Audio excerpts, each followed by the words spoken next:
Meus irmãos, a ceia do Senhor é, como o pastor Ney estava dizendo, é uma festa de adoração, é uma celebração da nossa redenção. Amém? Mas eu preciso dar uma notícia triste para vocês, não é?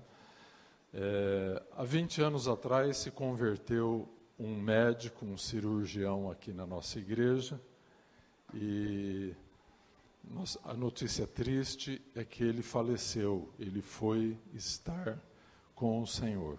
Eu me refiro ao Dr. José Luiz Verde, cirurgião cardíaco, muito conceituado aqui em Prudente, e tornou-se muito conceituado em Curitiba e no Brasil todo.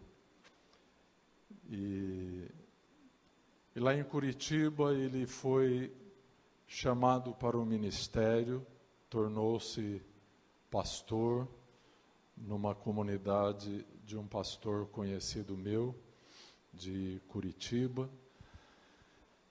e criou seus filhos no temor do Senhor. Quando eles se converteram aqui, os filhos eram pequenininhos, ele criou os filhos, casou os filhos, e de uma forma súbita, inesperada, ainda muito jovem, ele partiu.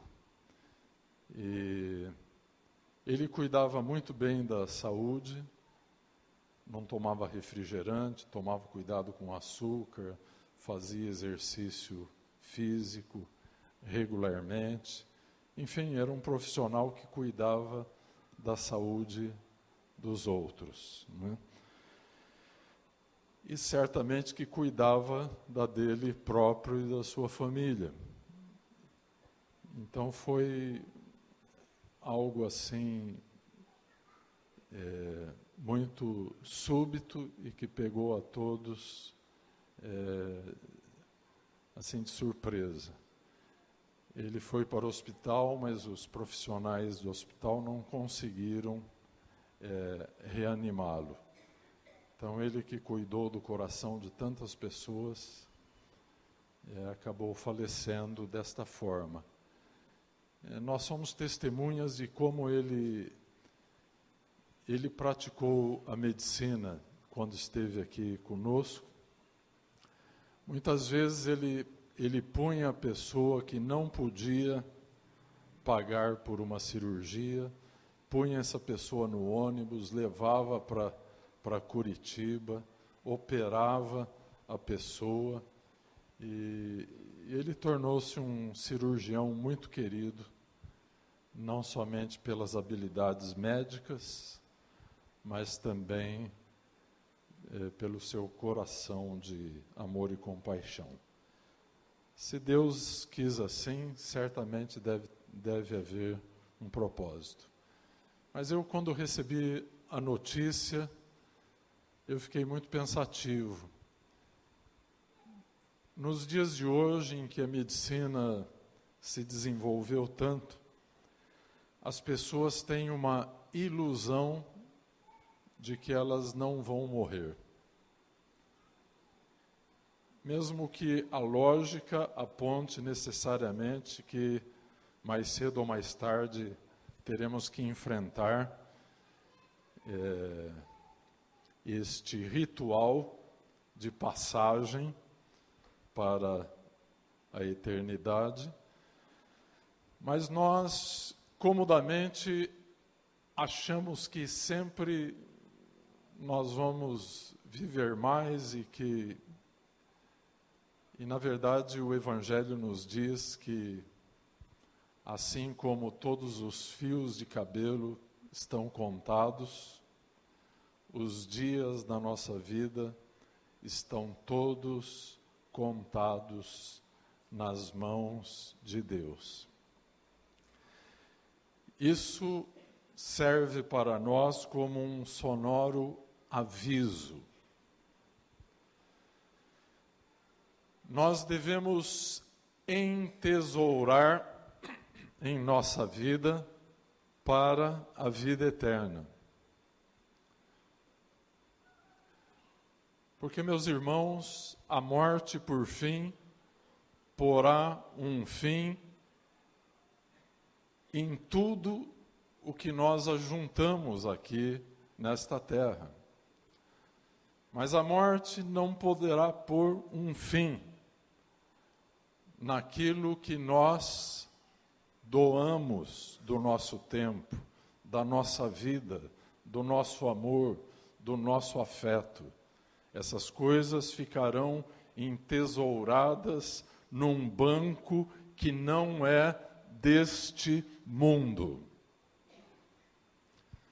Aqui tudo que você entesourar, você pode colocar na Suíça, você pode enviar para uma conta num paraíso fiscal deste mundo, mas nada vai restar. Jesus nos ensinou a entesourarmos no céu. Amém?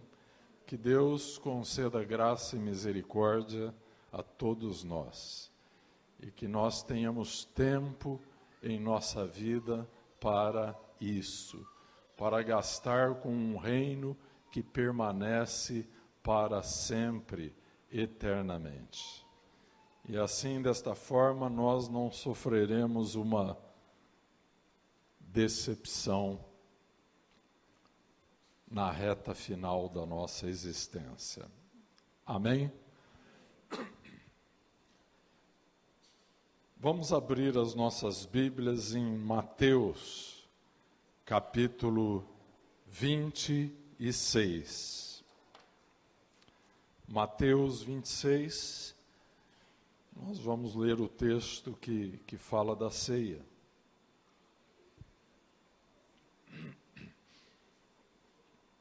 Então, Jesus reuniu-se com os seus discípulos para celebrar a Páscoa. Aliás, nós estamos no mês da Páscoa. Então, nos próximos cultos, oportunamente, nós vamos falar sobre a Páscoa. Então, a partir do versículo 26, do capítulo 26 de Mateus. Enquanto comiam a refeição pascal, Jesus tomou o pão e, abençoando-o, o partiu e o deu aos discípulos e disse: tomai, comei, isto é o meu corpo. E tomando o cálice e dando graças, deu-lhe, dizendo: bebei dele todos, porque isto é o meu sangue, o sangue do Novo Testamento. Outras versões dizem da nova aliança, que é derramado por muitos para remissão de pecados. Amado Pai, nosso Deus, nos apresentamos a Ti humildemente para suplicar a Tua graça, a orientação do Teu Espírito Santo, e que nesta noite de ceia, em que celebramos aqui o perdão dos nossos pecados, a nossa redenção e a vida eterna que se avizinha, por meio da Tua graça e misericórdia, Senhor, imprime no nosso espírito, no nosso coração, as verdades eternas que são expressas neste livro.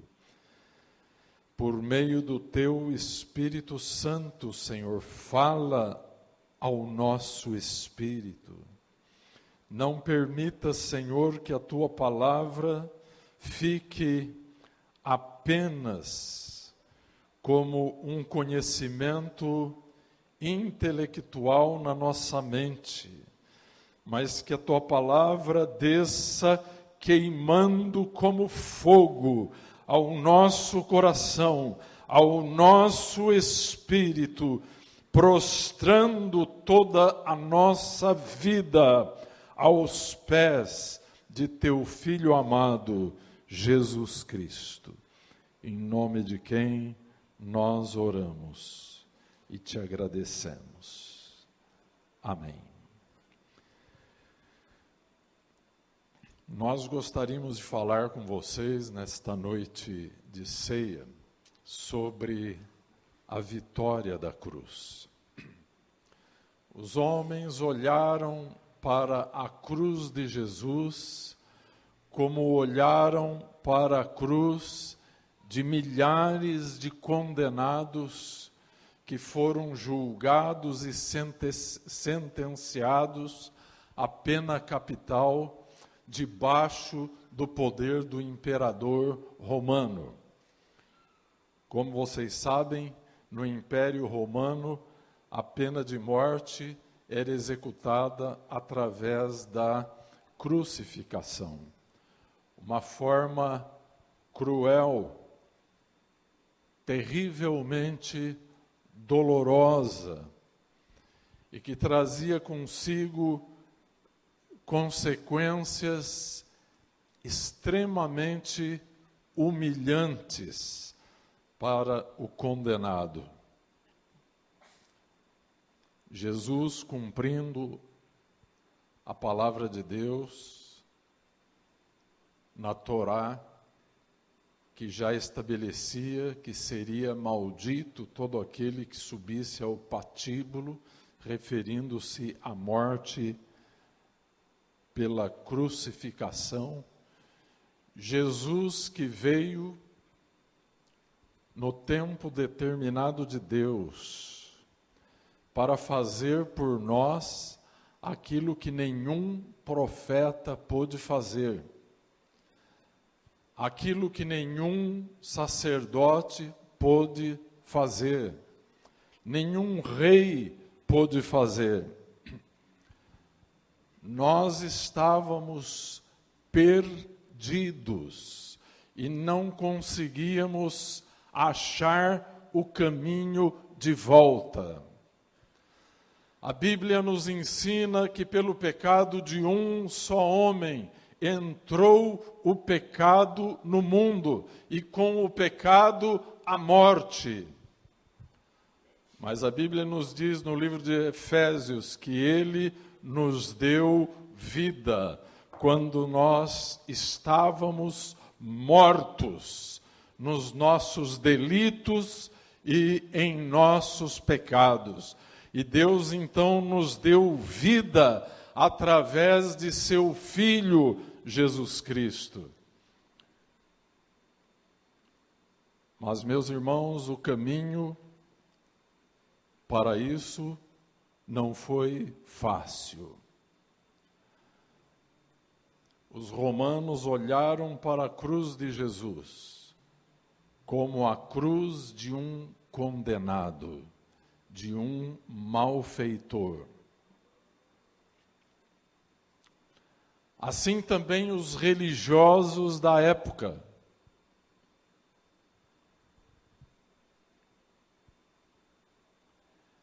O profeta Isaías, no capítulo 53 de sua profecia, ele descreve o nosso Jesus. Descreve-o com as dores da morte. Ele que estava pagando naquela cruz um preço tão alto pela minha e pela tua alma, e pela alma de todos os pecadores que ainda haverão de crer no Senhor Jesus para a salvação. Aquela cruz sangrenta foi, na verdade, uma cruz de vitória, não de derrota. Aquela cruz não estava pondo um fim ao ministério de Jesus. Aquela cruz não estava pondo um fim à história de nosso Senhor e Salvador Jesus.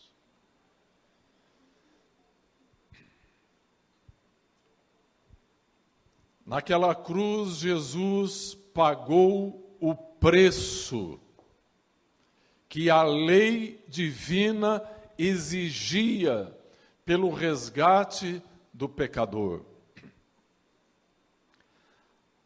A palavra de Deus havia estabelecido que a alma que pecasse morreria. E Jesus veio para pagar o resgate. Quando Jesus começou a falar de sua morte, os discípulos não queriam ouvir. Eles queriam dissuadir a Jesus da realidade de sua missão.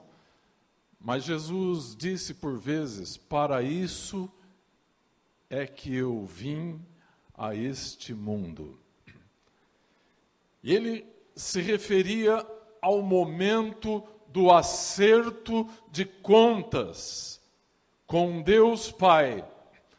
Ele se referia a este momento como a minha hora.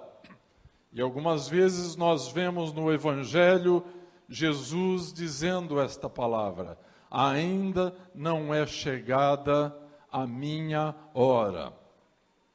Algumas vezes Jesus se referiu à sua hora. E qual seria esta hora, meus irmãos? A hora da crucificação, a hora do acerto de contas.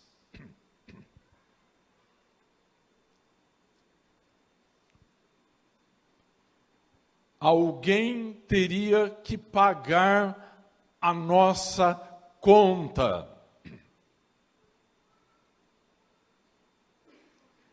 Acontece que ninguém na terra poderia fazê-lo, porque seria um pecador se doando a um outro pecador. Era necessário que alguém sem pecado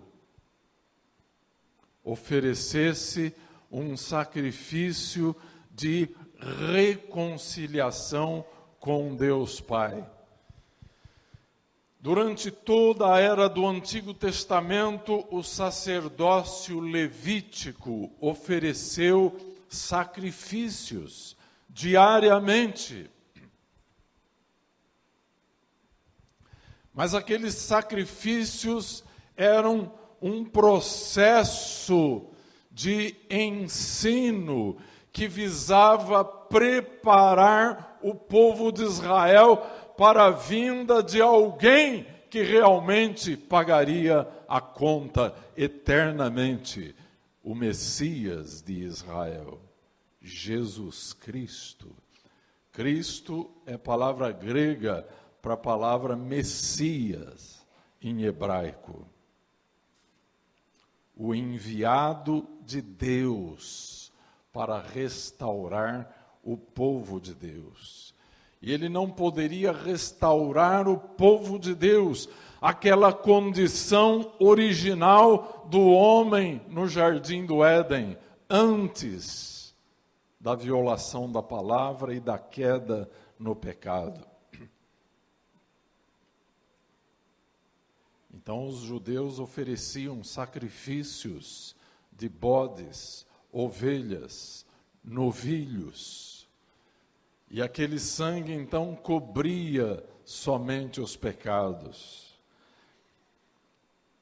Mas Jesus, quando veio ao Rio Jordão, onde João Batista estava batizando, e João Batista era um profeta, Jesus se referiu a ele como o maior de todos os profetas.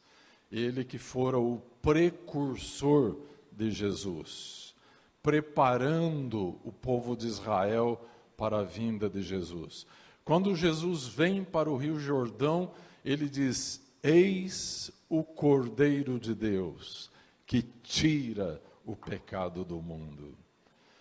Jesus não somente cobriria, mas ele tiraria o pecado daqueles que crescem.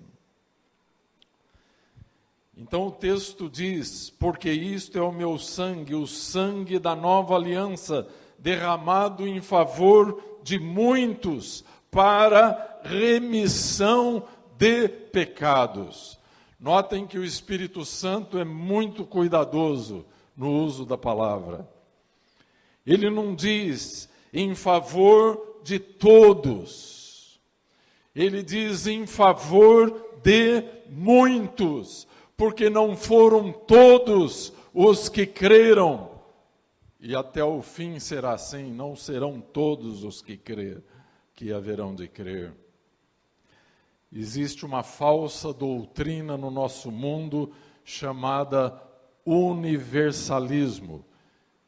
E os universalistas, eles dizem o seguinte: por fim, Deus é tão bom e que Ele vai perdoar a todos. Ninguém vai se perder. Dizem que Deus é tão bom que vai perdoar até mesmo o diabo. Isto é mentira. Não está escrito na Bíblia. Não existe, aos olhos de Deus, o universalismo. A Bíblia diz muitos, não diz todos. Você deve vir a Cristo para receber vida, antes que você prove a eficácia do poder da cruz em sua vida, a vitória da cruz. Você precisa vir a Jesus Cristo e confessá-lo publicamente. O Evangelho diz que aqueles que se envergonharem dele diante dos homens, Deus se envergonhará destes diante dos anjos. Então venha a Jesus Cristo, para que Ele possa operar a salvação em teu coração. A redenção, esse ato milagroso e soberano de Deus nos comprar de volta. A redenção é como uma moeda. Ela tem um lado que já foi consumado e tem um lado que é aplicado na nossa vida. Jesus, quando estava na cruz, uma das últimas palavras dele foi: está consumado. Quer dizer, estava terminado, estava pago o preço estabelecido por Deus Pai.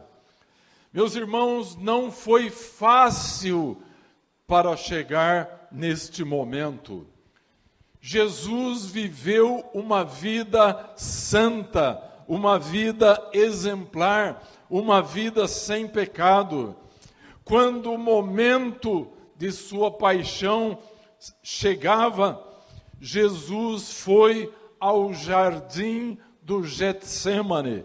Esta palavra Getsemane, no aramaico, quer dizer o lugar onde as azeitonas eram espremidas para se produzir o azeite.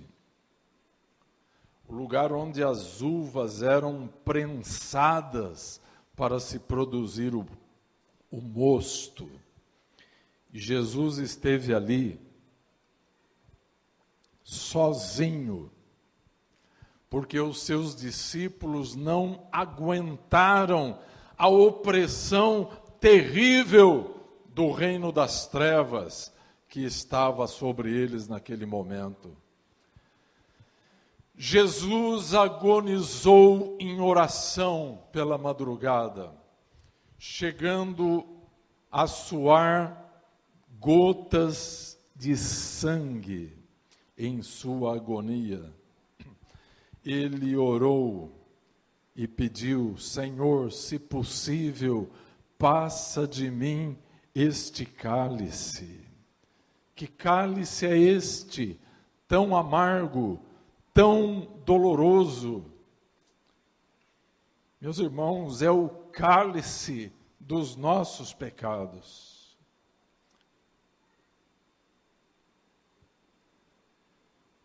Jesus ali agonizou em oração.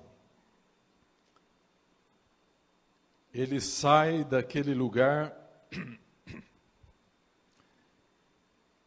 e ele vai para a casa do sumo sacerdote. Ali ele é condenado por um julgamento que foi uma fraude. Ele foi considerado culpado. Ele vai dali para a corte romana, o lugar da audiência. Os judeus não quiseram entrar ali porque era preparação para a Páscoa, e aquele era um lugar contaminado para os judeus. Os judeus chamavam aquele lugar de Gábata, em aramaico. Era o lugar da audiência.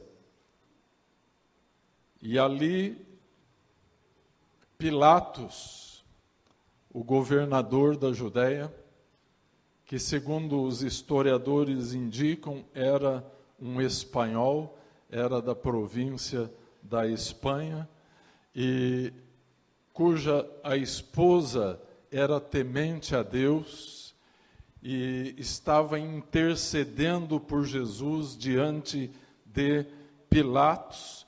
Por isso que há uma crendice que Pilatos eventualmente pudesse ter se convertido depois dessa situação.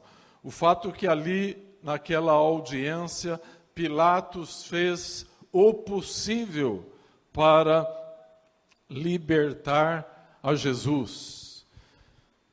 Então, lhes propôs um costume daquela época, que era, nos dias da Páscoa, soltar um prisioneiro. E Jesus, então, tentou soltar a Jesus, mas eles pediram que soltasse Barrabás. E Barrabás era um criminoso. E Pilatos, então, perguntou, e o que eu farei, então, de Jesus? E eles pediram, crucifica-o, crucifica-o. Então a dor que começara no Getsêmani, ela se aprofunda neste lugar chamado Gábata. A dor da rejeição, de que disse o apóstolo João, veio para o que era seu, mas os seus não o receberam. Mas a todos os que o receberam e creram no seu nome, deu-lhes o poder de serem feitos filhos de Deus.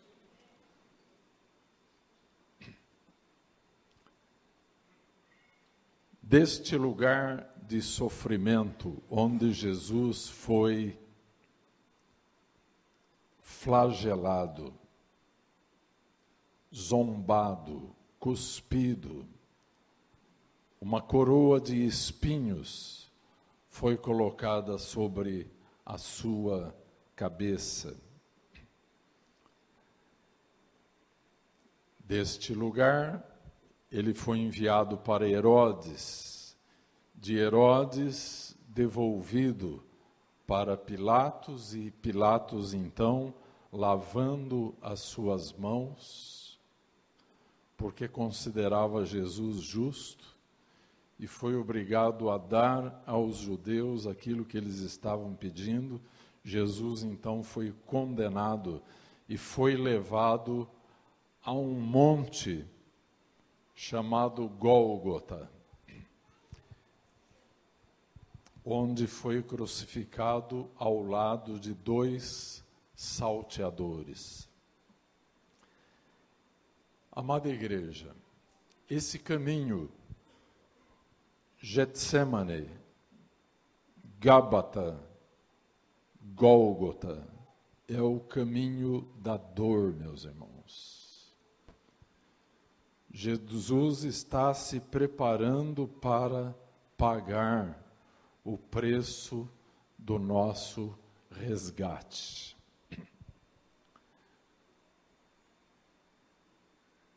Somente Deus poderia nos resgatar. Então foi necessário que Deus tornasse homem no meio dos homens para pagar a nossa dívida. Meus irmãos, na cruz do Calvário, Jesus foi desamparado. Cumpriu-se aquele salmo davídico, Salmo 22, que é um salmo messiânico. Cumpriu-se literalmente na vida de Jesus. Chega um momento, meus irmãos, de trevas e de dor profunda e que Jesus diz: Pai, por que me desamparaste?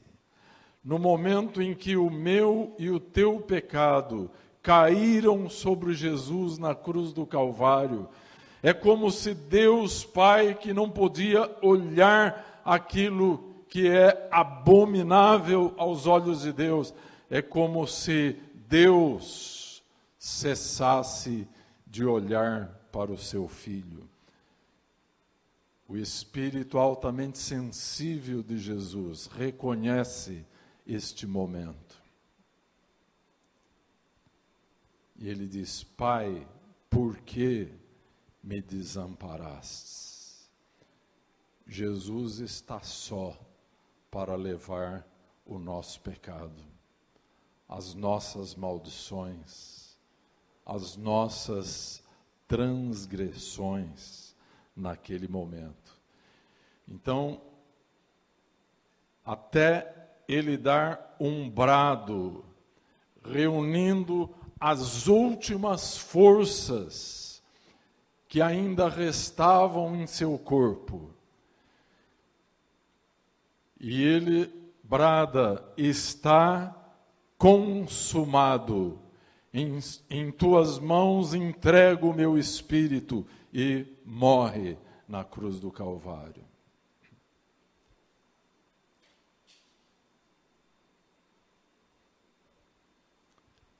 Naquele mesmo instante, meus irmãos, um novo caminho se abre àquele que crê. A Bíblia diz que houve trevas e houve um terremoto. E o véu do templo que separava o lugar santo do lugar santíssimo, onde somente o sumo sacerdote podia entrar unicamente uma vez por ano, no dia da expiação. Aquele véu fortíssimo, que precisaria de várias juntas de bois para rasgar aquele véu. Num ato soberano de Deus, ele é rasgado de alto a baixo. Isso quer dizer que o caminho agora estava aberto pelo sangue de Jesus a todo aquele, a toda aquela que crer. Então, na cruz, meus irmãos, Jesus conquistou o perdão dos nossos pecados.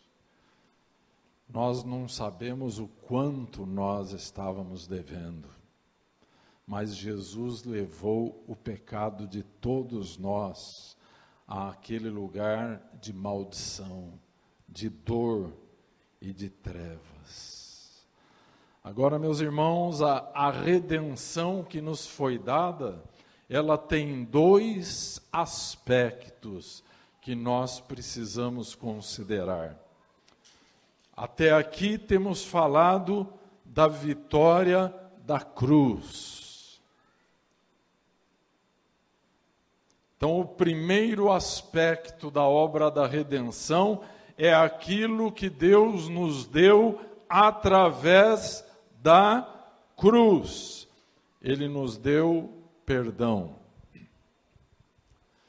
Todo aquele processo que eu descrevi para vocês, Getsemane, Gábata, Gólgota, tudo o que está acontecendo aí é uma questão pessoal entre Deus Pai e o seu Filho Jesus Cristo. O que acontece na cruz não foi para agradar o nosso coração. Nós jamais entenderíamos o mistério da cruz. Então não foi para nos agradar. Foi para satisfazer a justiça divina. Meus irmãos, eu queria dizer uma coisa para vocês. Com Deus não se brinca. Você me ouviu? Então repita para você mesmo. Com Deus não se brinca. Aquilo que Deus disse é aquilo que Deus cumpriu. Jesus disse que nem um jota e nem um tio cairá da lei sem que seja cumprido. Eu presumo que você, sendo crente, eu presumo que você lê a Bíblia. Porque se você não lê a Bíblia, você precisa se converter. Urgentemente. Porque Jesus está voltando.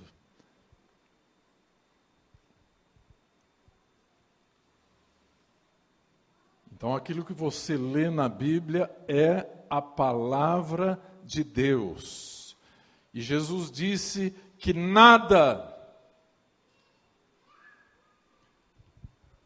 e ele usa a figura do Yod, que é a menor de todos os símbolos da escrita hebraica. Mas a tradução para o português ficou um J ou um tio, que é um sinalzinho pequenininho. Mas não foi exatamente isso o que está escrito. Mas na nossa tradução está, nem um J, nem um tio cairá da lei sem que seja cumprido. Então não brinque com Deus. Porque a salvação que Ele nos oferece é de graça, mas custou muito caro. Custou muita dor. E o autor de Hebreus diz sobre aqueles que estão pisando o sangue de Jesus Cristo. Ele diz, horrenda coisa é cair nas mãos do Deus vivo, porque Deus pode e certamente acertará as contas. Então, na verdade, na cruz é algo pessoal entre Jesus e Deus Pai. É a justiça de um Deus justo e santo que está sendo reivindicada por Deus. E Jesus então veio para satisfazer a justiça divina. E Jesus então pega um caminho duríssimo, doloroso ao extremo. Então esse é um dos aspectos da celebração da redenção. Eu comentei com vocês na última ceia que, por tradição, os evangélicos, tanto quanto os católicos, se apoiam muito mais neste lado da redenção. Mas a redenção tem um outro aspecto, e que esse outro aspecto é para nós. Diga assim, é para nós. depois de tanta dor, de tanto sofrimento, o que resta para nós, pecadores que foram graciosamente perdoados por Deus? O que restaria ainda que Deus pudesse fazer para nós? Aleluia. Já que nós, olhando para a cruz, podemos compreender finalmente que fomos perdoados. Mas muitas pessoas vivem como se os seus pecados não tivessem sido perdoados. Tem um conhecimento intelectual do fato, mas não tem a vivência do perdão em seus corações. Conseguem ver a Deus como Senhor, mas não conseguem vê-lo como filhos. Às vezes conseguem tê-lo como pai, mas ainda não se veem como filhos amados pelo Pai. Então, o segundo aspecto, o outro lado da obra da redenção, é a ressurreição de Jesus Cristo. Amém? Se Jesus não tivesse voltado da morte, nós ainda saberíamos que Ele morreu pelos nossos pecados, mas nós não teríamos a certeza, a experiência, a vivência. Nós não conseguiríamos levantar as nossas mãos, nós não conseguiríamos chorar aos pés dele, por causa do perdão que tão graciosamente ele nos deu. Então a ressurreição, amados irmãos, ela precisa ser celebrada diante do pão e do vinho. Por quê? Porque ela é a prova de que a redenção foi cumprida. A ressurreição é a prova de que o sacrifício foi aceito por Deus. Amém? Na ceia passada eu dei um exemplo, não é? Eu disse assim, é como se Deus tivesse aceito o pagamento e Ele emitiu um recibo e lá está dito que está pago. Aleluia. E nós então sabemos que estamos livres desta coisa maldita que escravizou a raça humana inteirinha por milênios a fio. Os homens foram escravos do pecado. Os homens temeram a morte. Ah, meus irmãos, mas na cruz, o nosso maior inimigo, o pecado, foi vencido. E na ressurreição, o segundo maior inimigo que nós tínhamos, a morte, foi vencida. Aleluia! Jesus venceu os dois grandes inimigos e creditou a vitória no meu nome e no seu nome. Aleluia. Por isso eu estou sempre dizendo para as crianças que têm esse negócio de super-herói, eu estou sempre dizendo, eu tenho um super-herói. O meu super-herói é Jesus. Eu nunca vou ter outro, meus irmãos. O pessoal me considera uma pessoa esquisita. Uma vez os jovens me perguntaram, que time de futebol o senhor torce? Fizeram aqui um negócio de perguntas e respostas, e eu dei uma resposta desconcertante. Eu não torço para time nenhum. Me importa, meus irmãos, aquele que venceu a grande batalha do Monte Calvário. Pouco me importa quem ganhou a Copa do Mundo, quem ganhou o campeonato nacional, o campeonato estadual, quem venceu a luta dos pesos pesados, dos pesos pena, não me interessa. Porque o mundo está cheio de pessoas que sabem quem foi, quem é Pelé, quem é Maradona, mas não sabe quem é Jesus. E o mundo precisa saber quem é Jesus. E, meus irmãos, nós estamos no mundo ainda por causa dessas pessoas que não sabem. Você me ouviu bem nesta hora?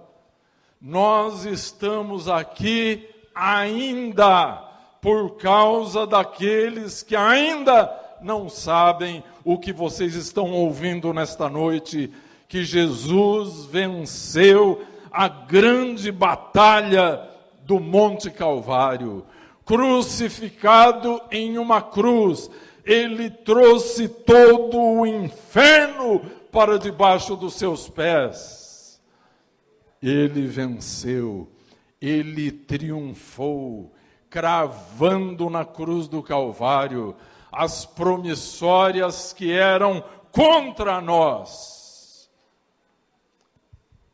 E ele derramou o seu sangue e disse: está pago, está consumado, está feito. E o fato de que ele ressuscitou é que Deus disse o amém, eu aceito o pagamento. E o Espírito de vida levantou Jesus daquela sepultura, em cumprimento das profecias da palavra de Deus. Romanos 4:25 diz assim: o qual Jesus foi entregue por causa das nossas transgressões e ressuscitou por causa da nossa justificação. Amém? Por causa das nossas transgressões é que ele morreu, mas ele ressurgiu dentre os mortos por causa da nossa justificação. Meus irmãos, nós somos um novo povo em Jesus Cristo. É como se fôssemos levantados como uma nova raça. Amém? Nós não devemos ter saudades de como nós vivíamos lá no Egito. Nós não devemos ter saudades de quando éramos escravos do pecado e de Satanás. Nós somos uma nova humanidade. Há alguns escritores que gostam de usar tipologia, figuras e metáforas da Bíblia, e dizem alguns que, da mesma forma como Eva foi tirada do lado de Adão, assim também Jesus, quando estava na cruz do Calvário, teve o seu lado perfurado por uma lança romana. E dizem que aquele soldado romano se converteu, né? E então muitos dizem que aquilo tornou-se uma figura de que Deus estaria tirando a igreja de Jesus, como tirou Eva de Adão.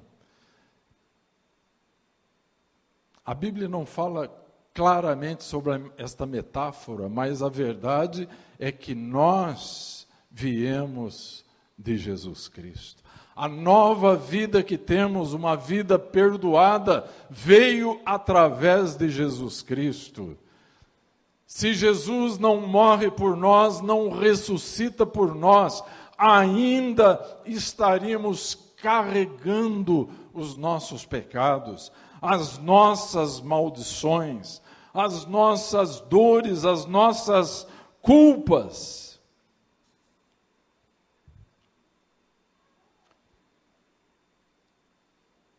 Aleluia. Eu queria, neste momento, eu não posso continuar pregando, porque nós estamos aqui para cear, mas eu gostaria, sim, de continuar pregando. Eu gostaria, sim, de poder falar de meu Senhor, de poder chorar livremente aos pés dele, por tudo o que ele fez por mim. Aleluia. Glória a Deus. Mas eu queria convidá-los a um momento de autoexame. Apóstolo Paulo, quando fala da ceia, ele diz para nós nos examinarmos, para não comermos o pão e para não bebermos o cálice do Senhor indignamente. Porque ele diz que aquele que assim o fizer será culpado do corpo e do sangue do Senhor Jesus. Então ele disse lá em 1 Coríntios 11, examine-se, pois, o homem a si mesmo. Queria que você fechasse os olhos e deixe que o Espírito Santo te volte para dentro de si mesmo. Examine-se a si mesmo. É tão fácil examinar os outros, mas Deus quer que você se auto-examine. Antes de comer do pão da ceia e beber do cálice da ceia. O Senhor diz que nós precisamos discernir o corpo do Senhor.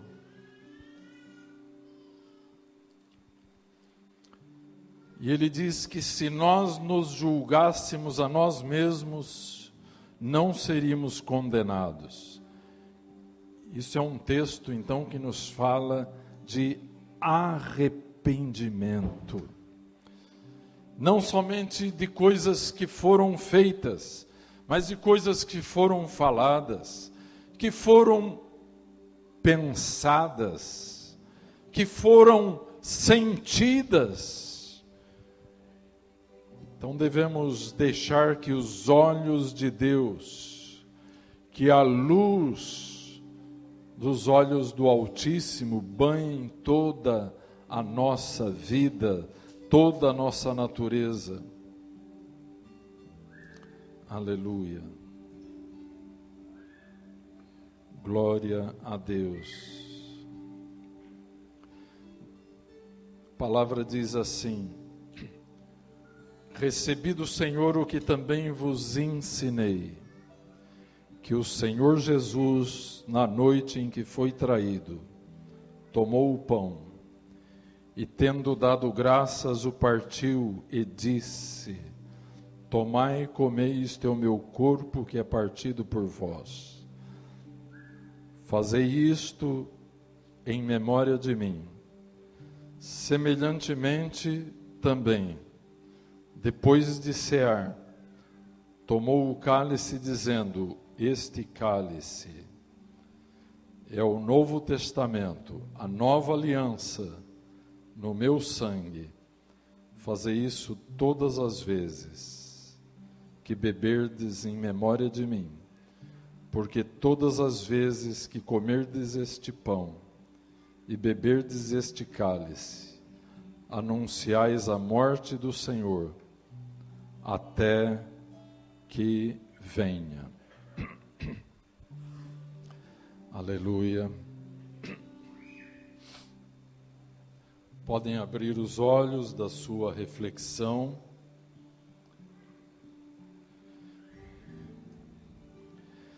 Senhor, nós consagramos a Ti os elementos desta mesa. Senhor, ajuda-nos a olharmos para este pão com alegria, não com tristeza. Que possamos olhar para este cálice, Senhor, cujo conteúdo é o produto da vide, Senhor.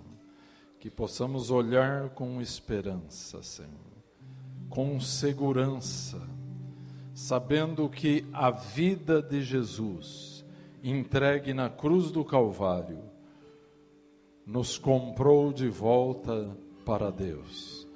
E assim somos o que somos, pela Tua graça e pela Tua misericórdia, por Tua fidelidade. Assim, Senhor, perdoa o Teu povo e concede-nos a graça de participarmos destes elementos simbólicos, o pão e o vinho, de participarmos com alegria. E aquilo que comermos seja vida para o nosso corpo, para a nossa alma e para o nosso espírito. Senhor, vidas sejam curadas, reconciliadas, abençoadas, supridas por tudo aquilo que o Senhor Jesus Cristo adquiriu na cruz do Calvário em nosso favor. Te bendizemos, Senhor, te adoramos nesta noite, em nome de Teu Filho amado, Jesus.